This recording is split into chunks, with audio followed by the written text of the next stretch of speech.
Olá, turma, tudo bem? Bora lá para nossa leitura, mais um dia, continuando nossa semana aqui. Hoje já é quarta-feira e nós vamos seguindo, né? Ontem o dia foi bem corrido, atrapalhado. Eu acabei não conseguindo fazer a leitura no horário que eu costumo fazer, mas hoje, graças a Deus, as coisas já estão nos seus devidos lugares, né? Vamos orar, entregar esse momento para o Senhor e a gente já vai fazer a leitura de hoje. Jesus, muito obrigado, Pai, por mais esse dia, por essa semana que vai caminhando e que o Senhor vai nos dando graça e o Senhor vai nos dando a Tua misericórdia, nos alcançando toda manhã. Obrigada, Jesus, por mais esse dia de vida. Obrigada por mais esse tempo com a palavra. Obrigada, Senhor, pelo entendimento, pela revelação, que todos os dias o Senhor ministra ao nosso coração, quando nós estamos meditando, quando durante todo o nosso dia, nossa mente, o nosso coração fica conectado com o Espírito, pedindo para que o Senhor realmente ministre a nossa vida de maneira especial. Obrigada, Jesus, por aquilo que o Senhor tem construído no nosso espírito. Como tem sido bom, Senhor, estar com o Senhor nesses momentos. Como tem sido bom aprender com o Espírito Santo, dia após dia, um pouco mais. Obrigada, Senhor. Continua conosco, ministra a nossa vida de maneira especial nesse dia, em nome de Jesus. Amém, queridos? Glória a Deus. Vamos lá, então? Deixa eu só liberar aqui. Nós vamos ler. Hoje nós vamos então para quarta-feira, o terceiro dia dessa semana, né, o dia 3. Nós estamos na semana 50, reta final, né, aí já estamos no mês de dezembro, hoje dia 6 de dezembro. E a gente vai continuar aqui nossa leitura dentro do livro da carta, né, de 2 Coríntios. Hoje nós vamos ler capítulos 5, 6, 7, 8 e 9. Nós vamos ler alguns capítulos, eles são um pouco menores, por isso que a leitura é um pouco mais extensa. Então, 2 Coríntios, capítulo 5 a 9. Vamos lá, capítulo 5, então, diz assim: porque nós sabemos que quando morrermos e deixarmos este corpo, teremos um maravilhoso corpo novo no céu, um lar que será nosso para todo sempre, feito para nós pelo próprio Deus, e não por mãos humanas. Como vamos ficando cada vez mais cansados deste corpo atual?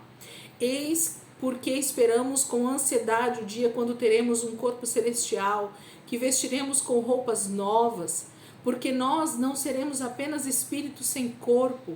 Este nosso corpo terreno nos faz gemer e suspirar, porém não gostaríamos de pensar em morrer e depois não possuir corpo algum.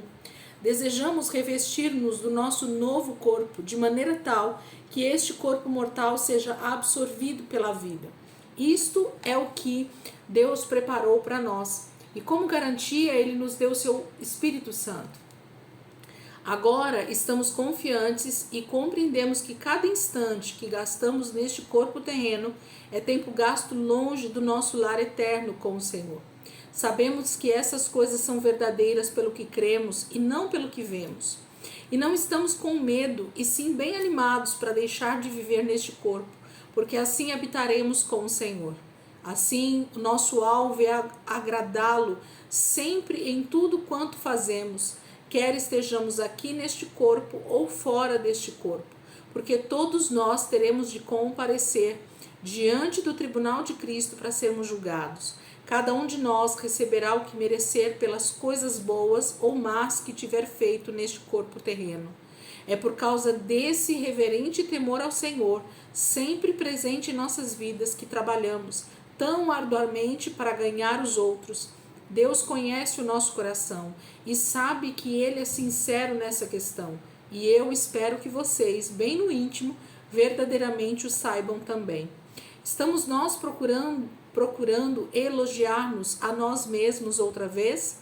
Na verdade, estamos dando a oportunidade de exultarem em nós. Vocês podem usar isso com aqueles que andam se gabando de terem boa aparência e não têm coração verdadeiros e sinceros. Estamos loucos em dizer tais coisas sobre nós mesmos? Se assim for, é para dar glória a Deus. E se estamos em são juízo, é para benefício de vocês. Qualquer coisa que nós façamos não é certamente para o nosso próprio proveito, mas porque o amor de Deus agora nos governa. Visto que cremos que Cristo morreu por todos, devemos crer também que já morremos para a vida velha. Ela morreu por todos, para que todos quantos vivem tenham recebido dele a vida eterna. Possam viver não mais para si mesmos, para agradar-se a si mesmos, mas para aquele que morreu e novamente ressuscitou por eles.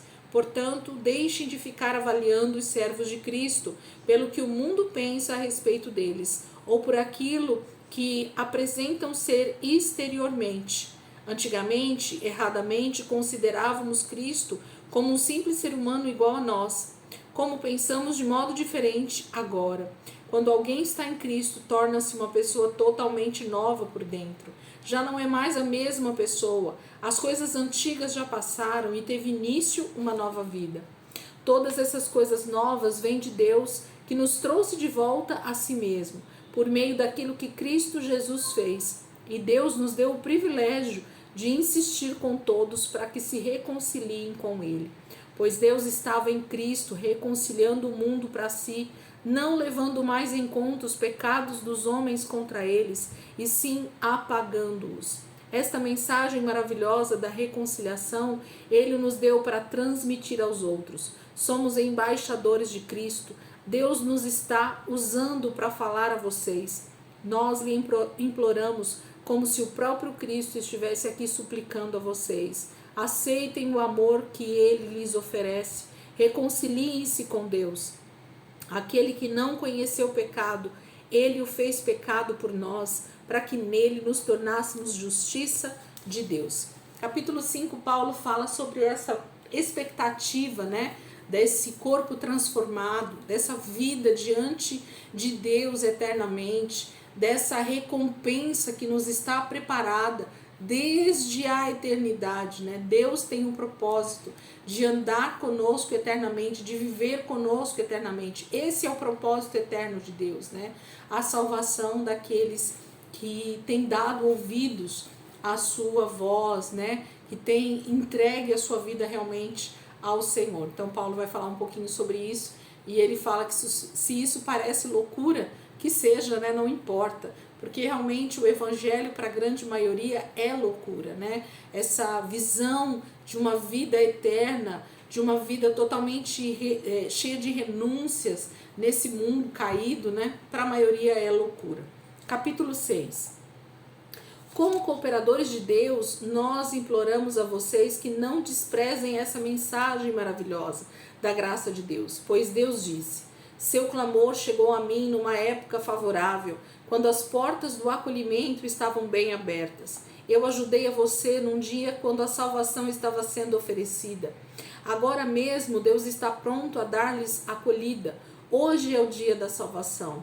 Nós procuramos viver de tal maneira que ninguém jamais fique ofendido ou se retraia de buscar o Senhor pelo modo como agimos, a fim de que ninguém possa encontrar falta em nós e nossa mensagem caia em descrédito. De fato, em tudo que fazemos procuramos mostrar que somos verdadeiros servos de Deus. Suportamos com toda a paciência o sofrimento, a fadiga e as aflições de toda espécie. Já fomos espancados, fomos postos em prisão, enfrentamos multidões furiosas, trabalhamos até exaustão, ficamos acordados em noites insones de vigília e estivemos sem ter o que comer. Já demonstramos que somos aquilo que afirmamos ser, por meio das nossas vidas íntegras, por meio da nossa pureza, conhecimento, paciência e bondade. Temos sido amorosos e cheios do Espírito Santo. Temos sido verdadeiros com o poder de Deus, ajudando-nos em tudo quanto fazemos. Batalhamos com as armas da justiça, armas de defesa e armas de ataque. Permanecemos leais ao Senhor, quer os outros nos honrem ou nos desonrem, quer nos difamem ou nos elogiem. Somos sinceros, porém nos chamam de mentirosos. Somos tratados como desconhecidos, embora sejamos conhecidos por todos. Vivemos à beira da morte, mas eis-nos aqui, ainda bem vivos. Temos sido maltratados, porém guardados da morte. Nossos corações doem, mas ao mesmo tempo temos a alegria do Senhor. Somos pobres, porém damos ricos presentes espirituais aos outros. Nada nos pertence, mas na verdade possuímos tudo.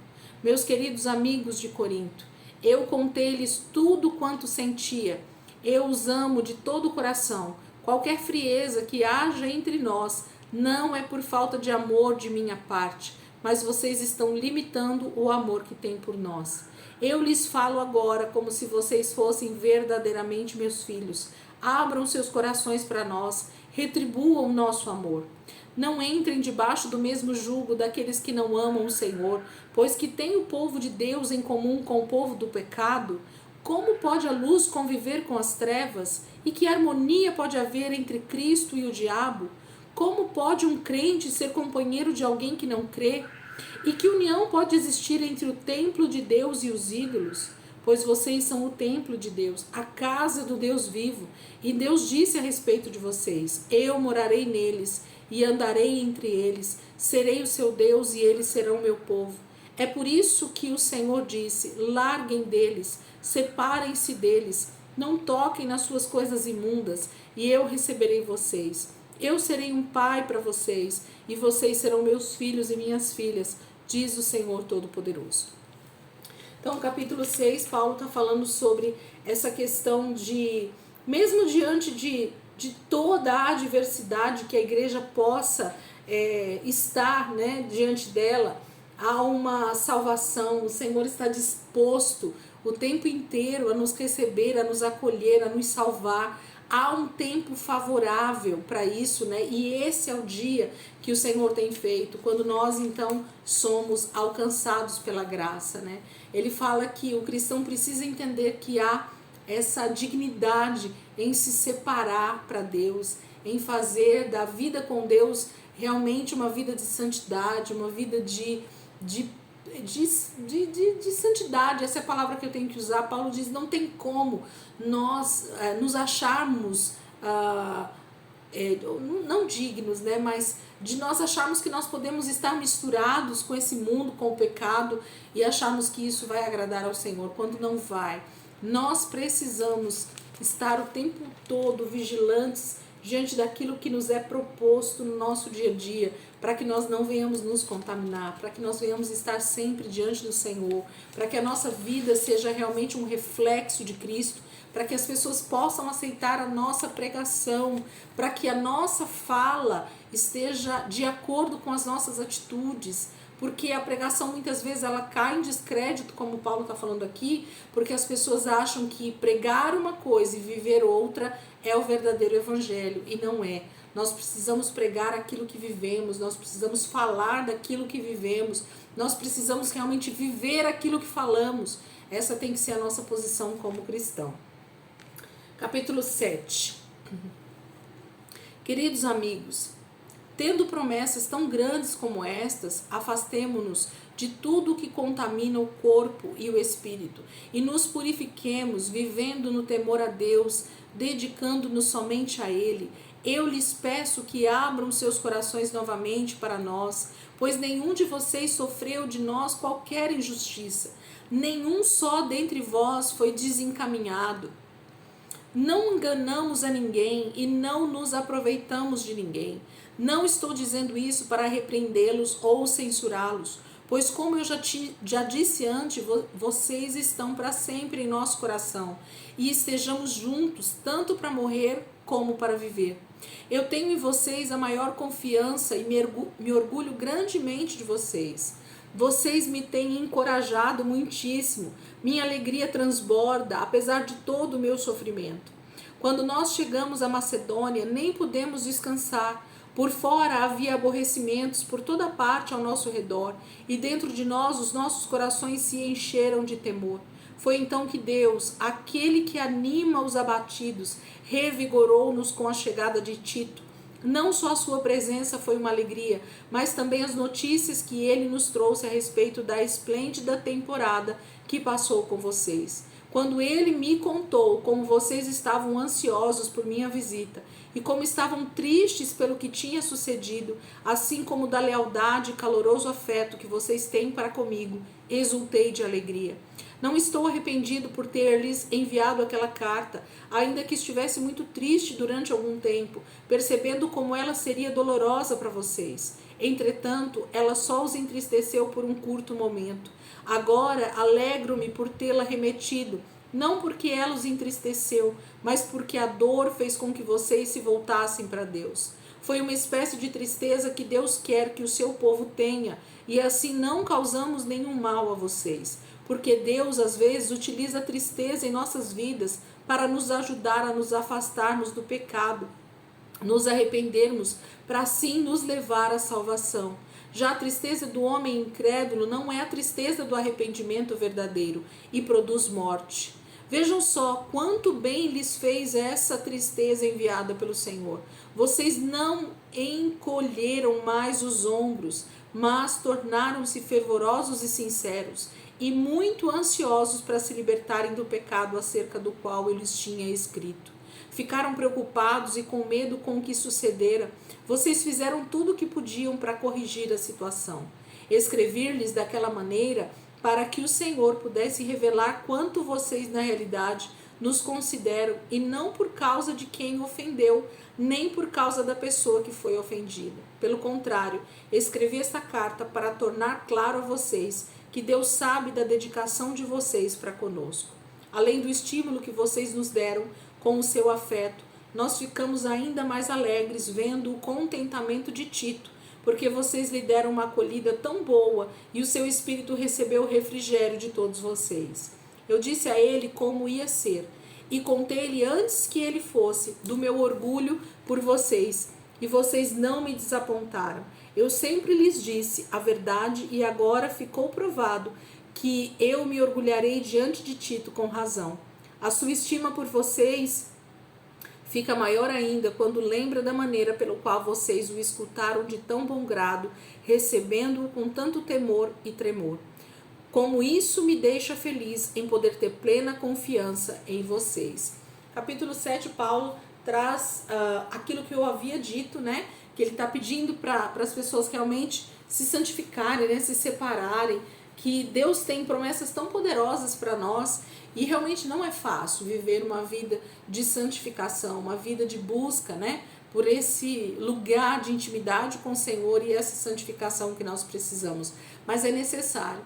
E Paulo então fica feliz porque diante mesmo de toda essa situação, de uma possível tristeza que ele pudesse ter escrevendo novamente a Corinto, ele tem a alegria de receber Tito na Macedônia, e Tito vem com notícias a respeito da igreja de Corinto, falando quantos irmãos foram solícitos com ele, o trataram bem, cuidaram dele, ouviram os seus ensinos, receberam a carta, leram a carta, se entristeceram pelo pecado, se voltaram para Deus, se arrependeram e estão então felizes por ter recebido a carta de Paulo e continuam amando Paulo como esse pai espiritual que ele sente que ele é para a igreja de Corinto, aquele que ganhou muitos ali para o Senhor, né? Então ele está feliz, ele está alegre que pelo menos essas boas notícias chegaram aos seus ouvidos nesse momento. Capítulo 8.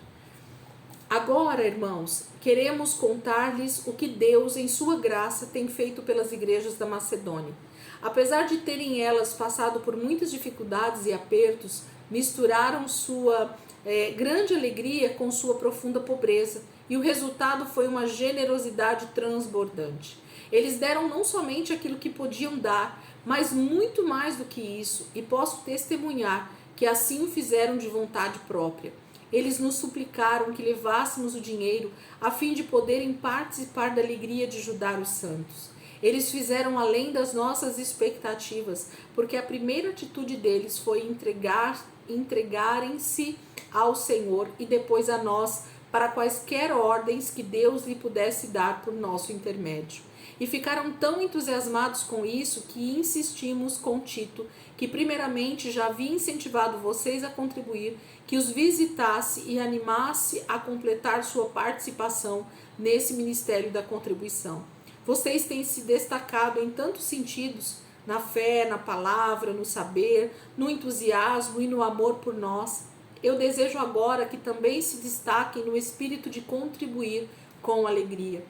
Não lhes estou dando uma ordem, não estou dizendo que vocês precisam fazê-lo, mas há outros que estão ansiosos para isso. Este é um modo de provar que o amor de vocês é verdadeiro, que vai além de simples palavras. Vocês sabem como nosso Senhor Jesus era cheio de graça. Embora fosse tão rico, ele se fez tão pobre para ajudá-los, de tal maneira que, tornando-se pobre, vocês se tornassem muito ricos. Eu quero aconselhar que terminem o que vocês começaram a fazer há um ano, pois vocês foram não só os primeiros a propor tal ideia, mas os primeiros a começar a fazer algumas coisas nesse sentido. E já que começaram a agir de modo tão entusiasta, vocês devem prosseguir até o fim com a mesma alegria, dando tudo quanto puderem de tudo quanto possuem, com o mesmo entusiasmo que tiveram no princípio. Se vocês na realidade estão prontos para dar, então não importa quanto têm para dar. Deus quer que vocês deem aquilo que possuem, não o que não possuem. Não quero dizer que aqueles que recebem as ofertas de vocês devem ter a vida facilitada à custa de vocês, mas sim que vocês devem repartir com eles. Agora mesmo, vocês têm abundância e podem ajudá-los. Depois, numa outra ocasião, eles poderão repartir com vocês, quando vocês precisarem. Dessa maneira, cada um terá tanto quanto necessitar. Lembre o que as Escrituras dizem a respeito disso. Aquele que juntou muito, nada lhes restou, e aquele que juntou pouco, teve o suficiente. Sou grato a Deus por ele ter dado a Tito o mesmo interesse profundo por vocês que eu tenho. É com prazer que ele está seguindo minha sugestão de visitá-los de novo, e eu acho que ele teria ido por iniciativa própria, porque está muito entusiasmado para vê-los. Com ele estamos enviando outro irmão bem conhecido e que é muito elogiado em todas as igrejas por seu serviço no Evangelho. De fato, esse homem foi eleito pelas igrejas para viajar em nossa companhia, a fim de levar a oferta a Jerusalém. Isso honrará o Senhor e mostrará nossa disposição em ajudar-nos mutuamente. Viajando junto, nós nos guardaremos de qualquer suspeita, pois queremos evitar que alguém encontre falta no modo pelo qual estamos lidando com essa oferta generosa. Deus sabe que somos honestos, mas eu desejo que todas as pessoas também tenham a mesma impressão. E eu estou enviando ainda outro irmão, que nós sabemos por experiência que é um servo de Cristo fervoroso. Ele está particularmente interessado enquanto aguarda esta viagem, porque eu lhes contei a respeito do entusiasmo de vocês em ajudar. Quanto a Tito, digam que ele é meu companheiro e meu auxiliar na ajuda que lhes dou. E podem também dizer que os outros dois irmãos representam as igrejas daqui e que são admiráveis exemplos daqueles que pertencem a Cristo. Assim, eu lhes peço que mostrem amor para com esses homens diante das demais igrejas e façam por eles tudo quanto eu alardeara publicamente que vocês fariam. Capítulo 8, Paulo está falando sobre o recolhimento de uma oferta generosa, né, que a igreja de Corinto já tinha proposto anteriormente, há um ano atrás, do tempo aqui da carta, e agora Paulo estava enviando Tito novamente, justamente para que eles também participassem dessa oferta que eles estavam recolhendo para ajudar os irmãos em Jerusalém. Lembrando que nós estamos numa época de muita crise financeira no Império Romano, e quem estava mais sofrendo era a igreja, justamente porque aqueles que não se misturavam ao Império Romano para fazer negócios ou para fazer qualquer outro tipo de negócios, né, estaria realmente passando por dificuldades só pela declaração de ser cristão. Então a igreja estava passando por momentos ainda mais difíceis econômicos, porque o Império Romano já estava passando por esse problema financeiro econômico, mas a igreja estava passando ainda mais. Então existiam muitos irmãos passando fome realmente, dificuldades, perdendo suas casas, perdendo o seu teto, né? Perdendo a sua condição digna de viver, simplesmente por declarar que era cristão.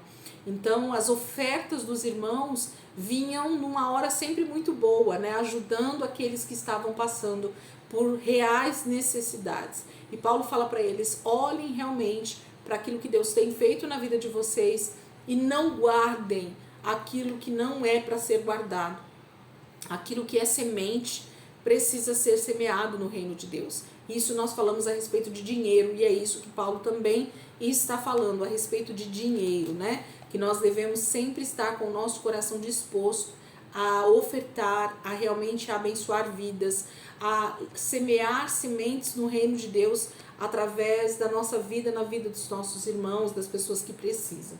Capítulo 9, para nós finalizarmos a nossa leitura de hoje. Entendo que na realidade nem preciso lhes falar acerca do auxílio ao povo de Deus, pois eu sei como vocês estão dispostos para fazê-lo, e eu mostrei o meu orgulho aos macedônios de que vocês da Acaia há 1 ano estavam prontos a enviar uma oferta. De fato, foi esse entusiasmo de vocês que impulsionou muitos deles a começarem a ajudar. Entretanto, estou enviando esses homens só para ter certeza de que vocês estão realmente prontos, como eu disse a eles que estariam com o seu dinheiro já todo coletado. Não desejo que desta vez pareça que eu estava errado ao orgulhar-me de vocês. Eu ficaria grandemente envergonhado, e vocês também, se alguns desses macedônios fossem comigo e percebessem que vocês ainda não estão prontos, mesmo depois de tudo o que lhes contei. Portanto, pedi a esses outros irmãos que chegassem aí na minha frente, a fim de cuidar que já esteja em mãos e à nossa espera a contribuição que vocês prometeram. Eu quero que ela seja verdadeiramente uma oferta generosa e não que pareça que foi dada por obrigação. Lembre-se, porém, disso: se vocês derem pouco, receberão pouco. O lavrador que planta só algumas sementes terá uma colheita pequena, mas se plantar muito, colherá muito. Cada um deve resolver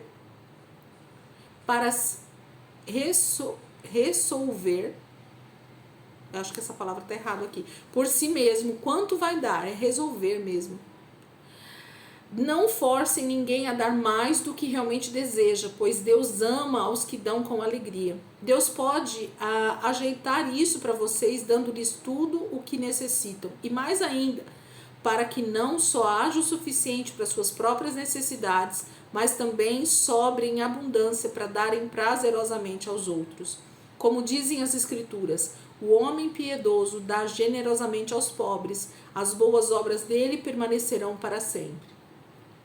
Porque Deus que dá a semente para o lavrador plantar e mais tarde boa produção para colher e gastar, dará a vocês todas as sementes que vocês precisam. Ele as fará crescer a fim de que vocês possam colher da sua colheita os frutos da sua justiça. Sim, Deus lhes dará muito a fim de que vocês possam dar com generosidade. E quando nós levarmos suas ofertas àqueles que as necessitam, a sua generosidade resulte em gratidão e louvor a Deus pela ajuda de vocês. Assim, 2 coisas boas acontecem como resultado das ofertas de vocês. Os necessitados do povo de Deus são ajudados e eles transbordarão de gratidão a Deus. Com o serviço que vocês estão prestando, mostram a eles como vocês são dedicados ao Evangelho de Cristo. Eles ficarão satisfeitos e louvarão a Deus pelas generosas ofertas para eles e para os outros.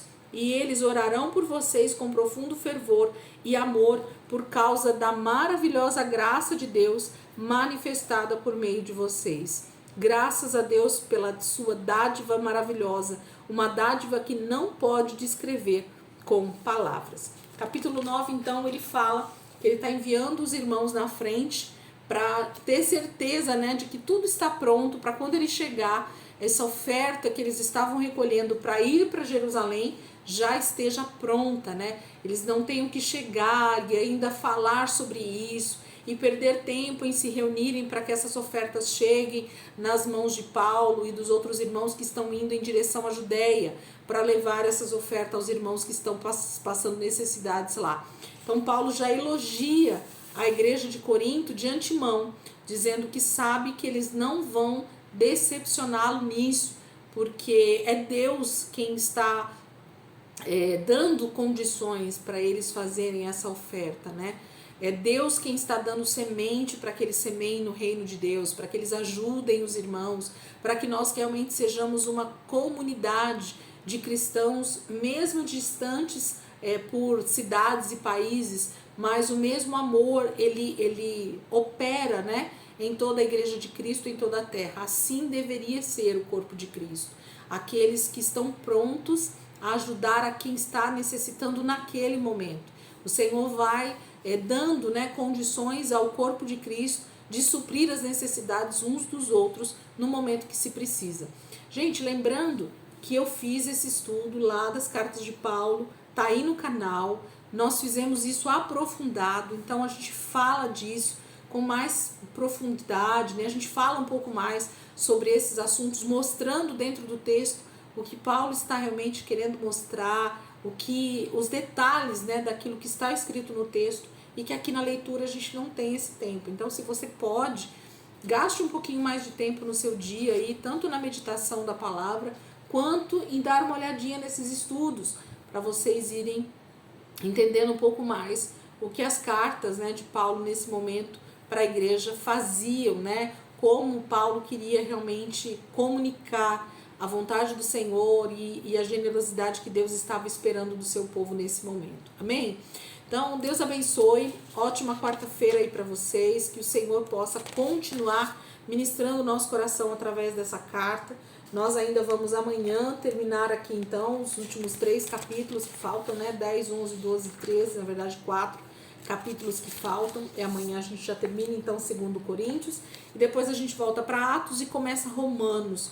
Um livro também extremamente tenso, né? Pesado para a grande maioria. É um dos livros, talvez, das cartas mais difíceis que Paulo escreveu no Novo Testamento. A igreja em Roma, aos romanos, né? E a gente vai dar uma olhada nesses textos a partir de sexta-feira com a nossa leitura diária aqui. E os estudos estão lá também dentro do canal com as cartas. E a gente fala sobre Romanos de forma mais apurada. Amém? Deus abençoe, ótima quarta-feira para vocês. E amanhã, se Deus quiser, a gente está aqui de volta para continuar a nossa leitura em nome de Jesus. Amém? Deus abençoe.